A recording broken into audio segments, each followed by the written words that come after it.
મિત્રો આપણે ડાકોર રાજાધિરાજના દર્શન કરવા આવી રહ્યા છીએ. આપણે જય રણછોડ. ડાકોરની એવી માનતા છે કે તમે રણછોડજીના દર્શન કરો અને જો લક્ષ્મીજીના દર્શન ના કરો તો તમારા દર્શન અધૂરા ગણાય છે. દર્શક મિત્રો, એસીબી ન્યૂઝમાં આપનું હાર્દિક સ્વાગત છે. આપણે ડાકોર આવી પહોંચ્યા છીએ.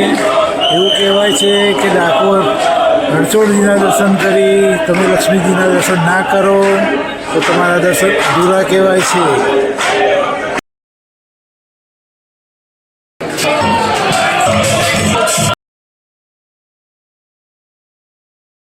હવે આપણે જઈએ છીએ લક્ષ્મીજીના દર્શન કરવા. આ ડાકોરની ગલીઓ.